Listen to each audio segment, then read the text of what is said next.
Shalom, shalom. First off, I give all praises, honor, and glory to Yahweh, Ba'ashem, Yahushai, Ba'ashem, Rakakadash, Yahweh being the true name for Heavenly Father, Yahweh Shai being the name for His only begotten Son, who the world eagerly calls God, and Jesus Christ. I want to give double honors to our apostles and elders, the great millstone, that taught us truth and will well, and salutations to Jehovah, like, pushing His truth and honesty and sincerity. It's brother Yahweh Sop, condolences to spirit power, Yahweh Ba'ashem, Yahushai. Those lessons coming through the Spirit, just giving words of wisdom, being in the truth. What you're seeing on the screen is me taking some footage of a garden that I planted. The first time gardening or planting any vegetables of my own. Period. Decided to actually till the earth, lay down some seeds and wood chips, and you can see the turnout that I'm having. This video was taken a couple of weeks ago, but this is just a testimony to the Spirit, learning while tilling the earth, as commanded that we would do as men. Learning the truth aspects to it. How when you sow a seed and having patience, for fruit to come out. We had to be patient. When we're trying to wait for the harvest. When we're going to plant a seed. And one thing that take note when you're gardening is you learn that planting a seed is in comparison to when you're planting the truth and the message to the public, for people, the men and women of Yahweh Ba'ashem Yahushai. We go out and we labor, week in, week out, in season and out of season, and sometimes you can sow a seed that is considered out of season. It's not time for that seed to grow into a harvest. So me gardening, I'm learning, patience, man. Because each time I go to check on the update of this garden, I find more and more things that begin to sprout up, because we're approaching a different season throughout the year. There's some things that I did plant that didn't come up at all, but it doesn't mean that they won't come up, period. It might just not be the correct season, because I didn't necessarily read the details of the seed packets to get understanding. I'm just kind of winging it. Went out there, laid as much as I could to try to see what would turn up, and I'm actually getting a much larger increase than even anticipated. You can see the different plants that I have coming up, the fruits and vegetables. That spinach right there I have coming up, and then right next to that I've got kale, green leaf lettuce, collard greens. I've got mustard greens, parsley, cilantro, beets. A lot of different stuff, even carrots, man. And I'm noticing the carrots are coming up,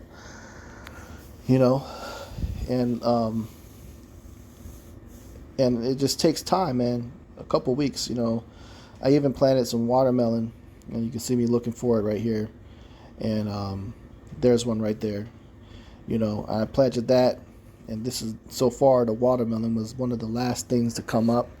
I still got more to come up, but I counted the watermelon out. Sometimes you might count a seed out. You might try to sow something, and it don't come up, but you read of how long it should take to come up, and then you count it out. Well, it sprouted up way long after. And there's some things that I did not plant that came up. The last one you just seen before that, I just zoomed in on, was called poke salad, P-O-K-E, salad, or poke weed. All right, poke weed is something that is it is a weed, but it is edible when it's at its lowest stage. I didn't plant any of those, and it's starting to grow. So there's some things in here that are coming up that are edible, and I didn't even intentionally plant that seed.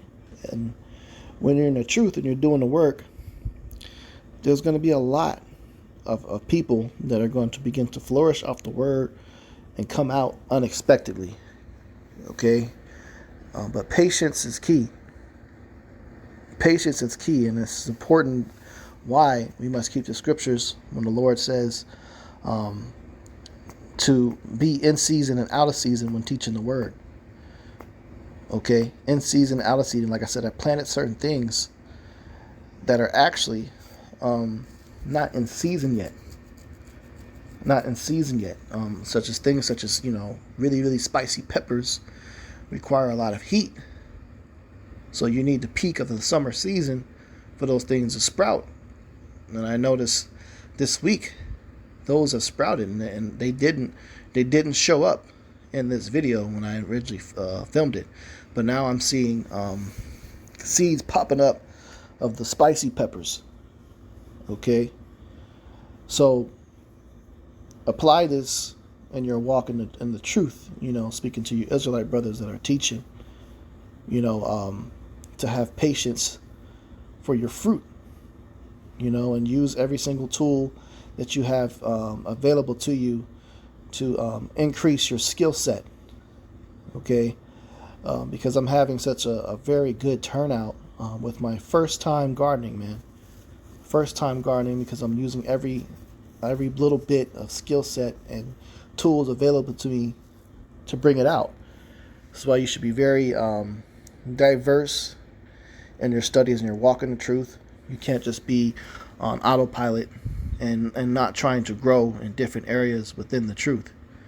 I learned the knowledge of using wood chips on top of your garden where you plant things, because the wood chips protect the soil. So there's certain things that you can enhance the way you teach to protect your soil, to give a better turnout, bringing out this word. Such as brothers, we try to stay sharp in different aspects of the truth, and learning the Hebrew and learning about different commandments, and bringing it and sharing talents with each other. Another thing I used is natural organic fertilizer, which is produced by chicken manure, mixed with soil.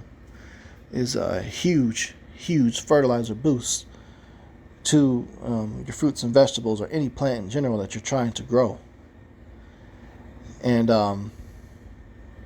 you can see the results right here, man. This is somebody from a first time gardening is what you're seeing here. I have no experience whatsoever, but I studied and I learned about it to try and get it right. But also, we do have to separate the wheat and the tares. And even in gardening, you might not specifically grew wheat, but you may have grown something that's edible, and some things will come up and grow that is inedible, such as I have grass growing, and I have certain weeds that I don't want to eat that are growing. So I have to separate that. And when you're teaching this message, you have to beware that you're going to have people that are going to come in that are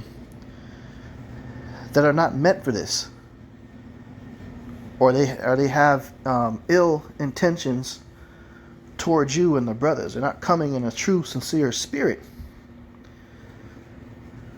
So over time, even though you may have gotten close, in their garden, those things grow very close to the things that you can eat, but you have things that are growing that you cannot eat. Okay, you have things growing near that are inedible. So eventually you're going to have to separate it, but it takes time for you sometimes to even see that something like that is growing. And I'm mentioning that because you're having, the longer you're in the truth, you're going to see brothers that get kicked out.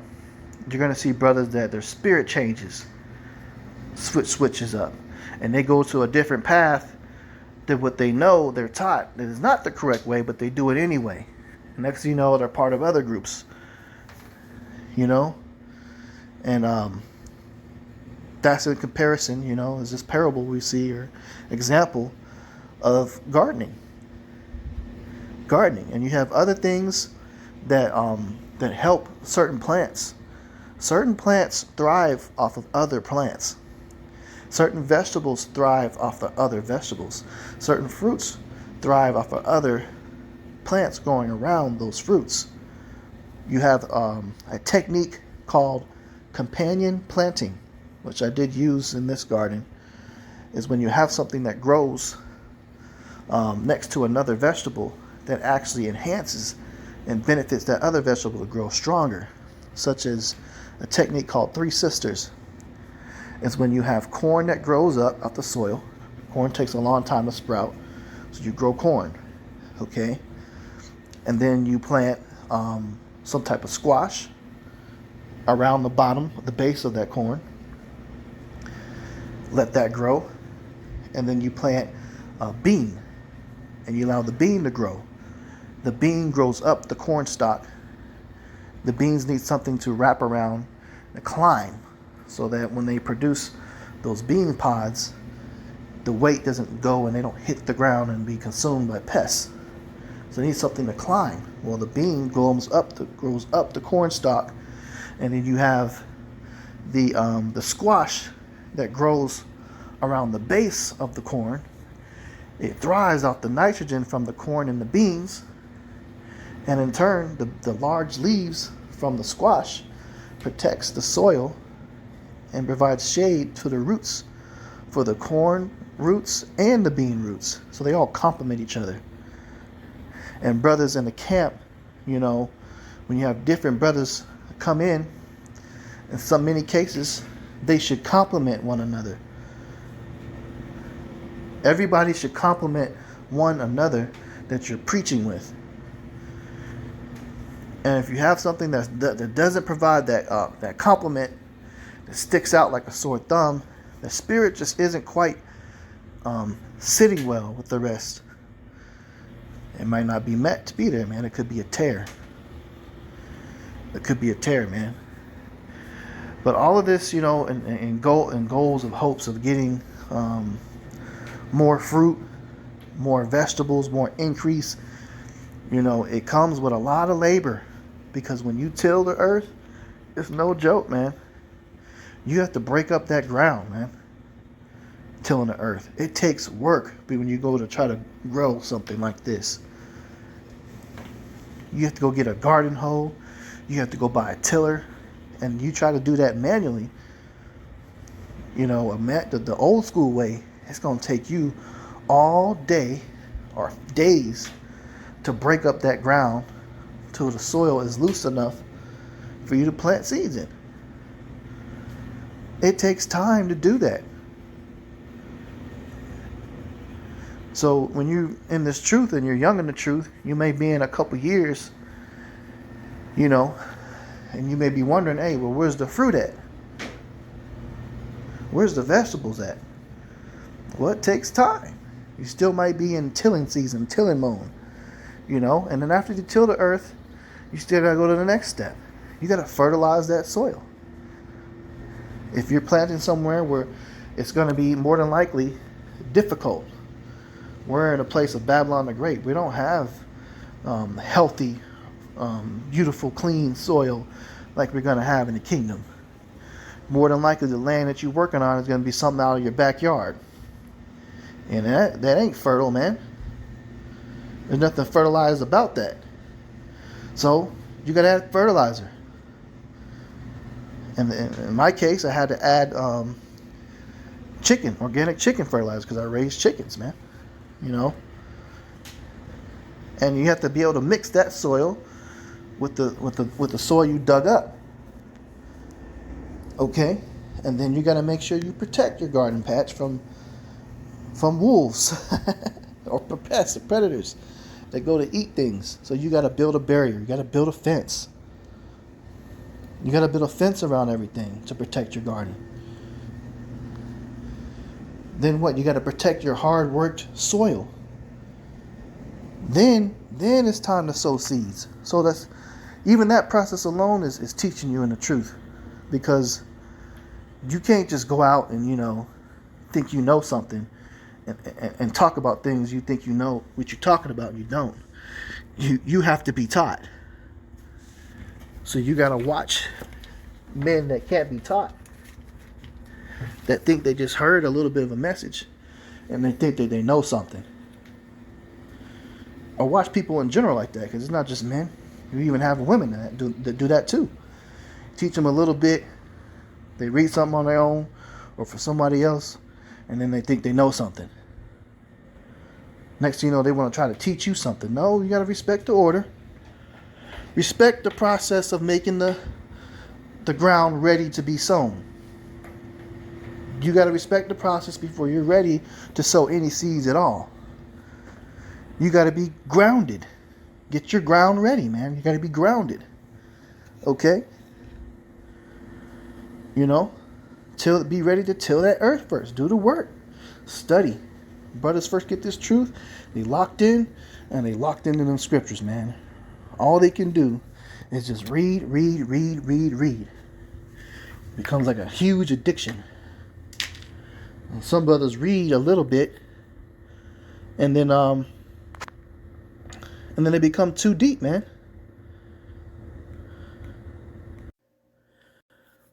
You know, they start acting too deep, and they come up with their own versions of different breakdowns, or they come up with a breakdown and they hold it in their pocket and save for later when they get kicked out, and then think they finna go teach the nation something they think they learned and found out. You know? But hey, these are things that go on. These are things that happen, man. You know, so respect the process. Know your phases that you are coming into the truth. If you are at the position where you're sowing seeds, that means you're at a point to where you're out there prophesying. If once you made it to that level where you're actually out there prophesying and teaching, and you've sown a seed, be patient and wait for the harvest, man. Wait for the harvest. Pay attention to what does grow and the fruit that does come up around you, and make sure you're there to be a companion to that fruit and those vegetables that are around you, and you're benefiting each other instead of worrying about too much of what hasn't came out the ground yet. Focus on that, because sometimes, you know, when it comes to certain fruits and vegetables I know that are growing, some leaves need to be big enough to provide shade to the ground where other seeds have been planted, because some seeds just can't grow in direct sunlight like that. But the beautiful thing about companion planting is that companion plant that did sprout up, that seed that is showing, it spreads its leaves big enough to cool the soil down enough to all of a sudden tomatoes begin to pop up. You see? So the body itself that you're in might need the right amount of growth before other fruit come into the fold, if that makes any sense. You know, Yah was beautiful, man, because when he told us to till the earth, you know, you do things like that the scriptures say we got to do. You know, just that process. You can learn it. Everything we do, we try to learn and apply it to the scriptures. We try to use it as what can we learn from this, and a life lesson and aspects to the truth. You know. And you also learn that you can't mix seeds. That's in the scriptures. There's laws on that. You can't sow, you know, different seeds all together. Now you can plant something, let it grow, and then put it next to something else after it's grown. But if you try to mix too many seeds together, one of those plants that grows out will choke out everything else that you planted, and stuff won't come up. You know? Or it'll change the acidic level, the pH level of the soil, to where something you planted next to it, it can't grow. It might have to be already at a mature level before you can place it next to another plant for it to be a companion for. And that's us too, man. We have to sometimes grow to be at a mature level to where we can be moved to help somebody else. Maybe you need to mature yourself, you know. All of this is about growth, man. And attaining the prize of being delivered and receiving that "well done, my faithful servant" from Yahweh Shai. That's what we all want, man. We all want to be, partakers of that harvest. Because if everything you see here isn't harvested, what happens is the winter can come and kills it all off, or it overgrows to the point to where it begins to die, and pests get to it if it isn't harvested in time. But Yahweh Shai knows the correct time to come for that harvest. He knows when you can actually be plucked out. It's like an onion. You see that onion right there, the little stringy things to the left of the screen. Onions are not ready to be harvested until those leaves basically look as if they're dying off and they're laying on the ground. So they're getting close. But right now they're not ready to be harvested. The bulb isn't big enough yet. So we're all waiting for that as well. Now you can see the lettuce is ready to be harvested, but there's carrots growing in there that isn't ready yet. So I got a couple scriptures, man, to go into it. Okay, we'll start the book of James 5 and 7. It says, "Be patient, therefore, brethren, unto the coming of Yahweh. Behold, the husbandman waited for the precious fruit of the earth, and have long patience for it, until he receive the early and latter rain." Okay? Requires rain. In the springtime, you have early rain and latter rain in the day. And that's enough for the fruit to start coming out. And we got to be in season, out of season. Sometimes you got to plant stuff that's out of season. And guess what? When the right season comes around, they're going to come out, man. They're going to come. And we're going to see a great influx of people starting to try to come into the fold, especially when we reach a level of spiritual maturity to be able to handle that magnitude of the people coming into the fold or trying to come into the fold. You have to be able to weed people out too. Separate the wheat from the tares. That's going to take a lot of maturity to do that, man.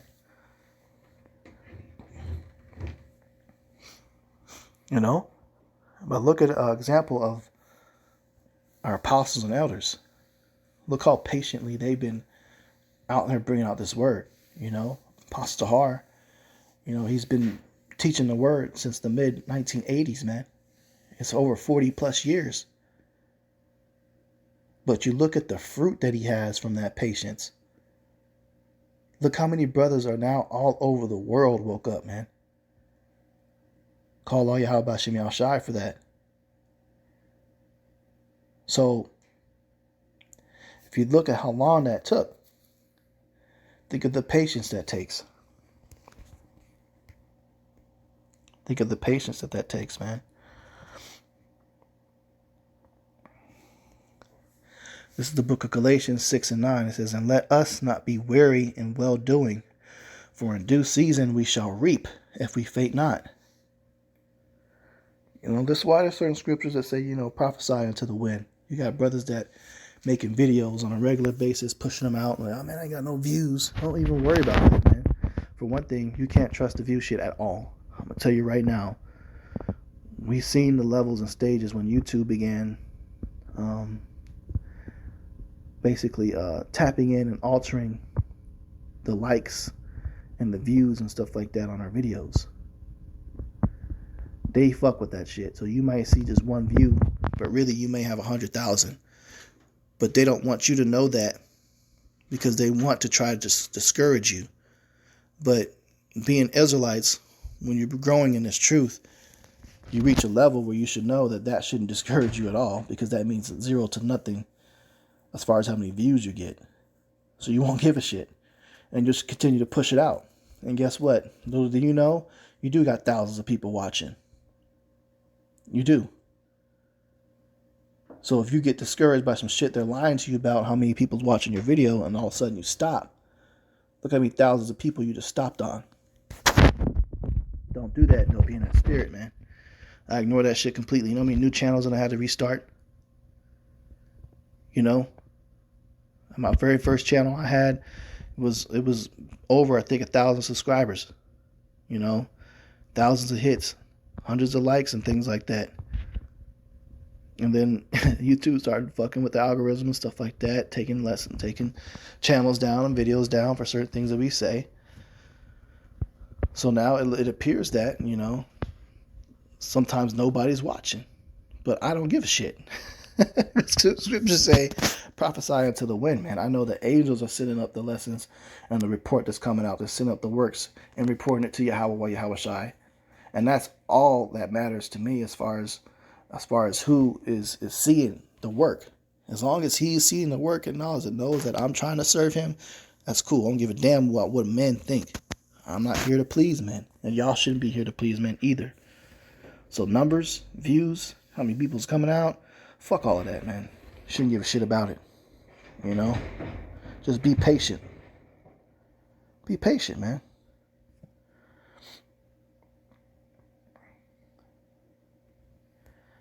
This is the book of Matthew 9:37.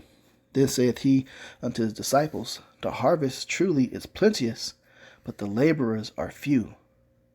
Pray ye therefore the Lord of the harvest that he will send forth laborers unto his harvest. Okay? So right here it's telling you there's not going to be a lot of people actually here doing the work. You know? The laborers are few. It's going to be a big harvest eventually, but the laborers are few. It's few people doing it. And we're just trying to get people out there to, you know, to teach along with us. But that's meant to be a small number, man. Not a big number. So that's another indicator. You got to watch some of these damn mega camps out there marching through the streets and shit, looking for big numbers. Not vetting anybody, just letting anybody in. You know, does that sound like a few laborers? You know, because the Lord is looking for quality, not quantity. He could give a damn about quantity. He wants quality. Because you have many, many people that will say, Lord, Lord, but will not be saved. Because they truly have no faith deep down inside. They just want to be a part of a club. In this thing for the wrong reasons. Okay.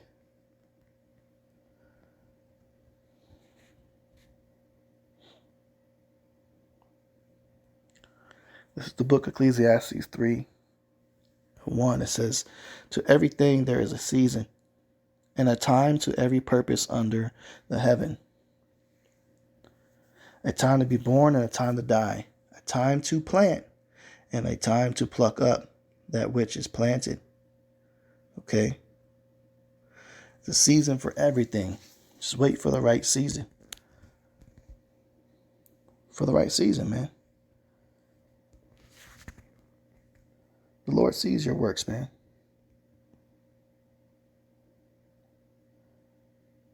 He sees everything that you're doing. Nothing's going unnoticed, man.